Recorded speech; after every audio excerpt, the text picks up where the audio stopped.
Great weekend. Julie has a couple announcements about Winterfest, so we'll get right into it. We have the Winterfest results for you. Starting off, the sophomores came in first place for the window painting. The sophomores also came in first place for the snow sculptures. And however, the juniors came through with the first place win in Jeopardy.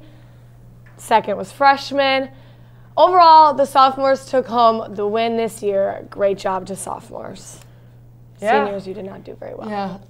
Seniors didn't make the cut like they usually do, but hey, that's okay. We have JC and weather, so let's get right into that. Hey, Shouty. So it's 29 out today. I say frio, kind of cold, but let's take a look at what the forecast is going to be for the rest of the week.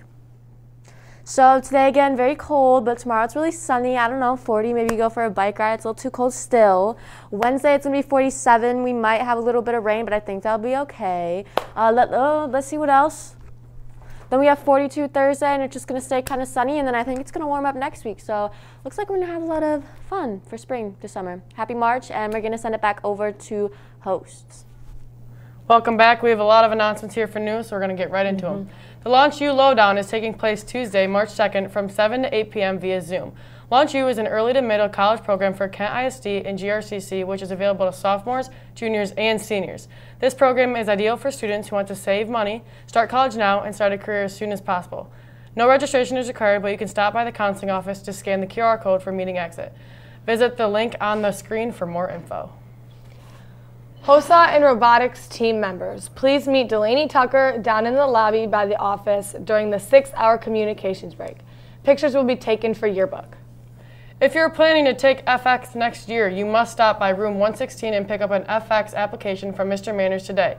Applications are due today and tomorrow. Those students who are interested in taking advanced marketing / school store next year, you need to complete an application form from room 107 or from the counseling office. They are due back to Mrs. O'Brien by Friday, March 5th. FHC winter sports are being delayed this season, so let's find out how the delay has impacted their season. Obviously, because of how this year is going, some winter sports had to start a little bit later. Let's go see how the late start is impacting their season. The late start has definitely had a big impact on our season this year. You know, usually we would have played around 25 games in the span of 5 months, and now it's like 15 games in the span of a month. Starting this late into the year has forced us, now we're playing 3 games a week most times, just a lot of games, not as much practice time, not as much prep.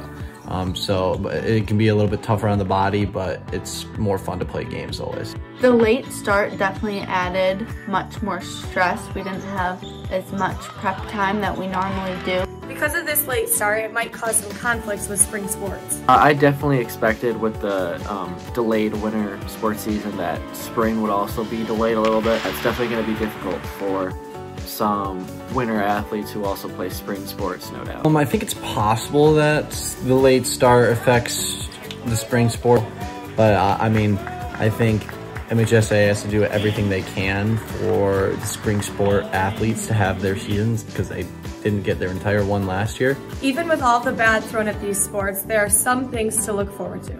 What I'm looking forward to most is continuing to play games and play and practice. Quite simply, I'm just looking forward to every game that I get to play with my team. I'm just really appreciative that we do get this chance, and I look forward to every single time I can step on the ice with my teammates. Throughout these difficult times, the teams are trying to push through and make the most of their season. What we're doing to make the most of the season is treating every game in practice like it could be our last, because it very well could be.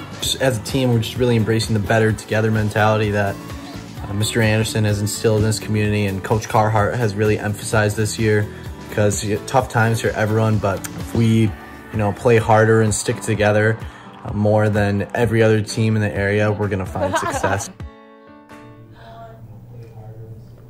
Hello, welcome back. We have a lot of sports highlights for you that unfortunately was missed during first hour, so sorry Olivia Hooper for that one. But let's get right into these highlights. On Saturday, the boys played Lowell. And first off, we have Connor Millen to Dallas Hobson, who drains the 3. We then have Jonah Spates passing to Connor Milton for the and 1. And then we have Chris Batiste passing across the court to Jacob Bonnet, who immediately drains the 3. Next, here's Peyton Bush with an impressive drive to get an and 1. And here's Connor Milton with an impressive dunk, which unfortunately did not count. And to finish it off, we have Joe Searink hyping up the crowd with a quick layup. The Rangers beat the Lowell Arrows 78-43, which brings the Rangers record to 5-3.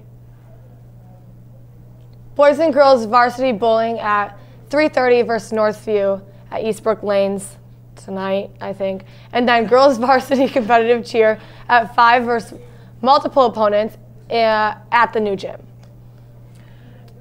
Yeah, and that's all we have for you guys today. Quite a long show today. Yeah, it was a lot to handle for us to here on Host News and Sports. But shout out to Danny Dykstra for yelling at me about looking at the wrong camera. So sorry about that. I'll get it under control next time. But that's all we have for you guys. That's all we have. Have a nice day. See ya.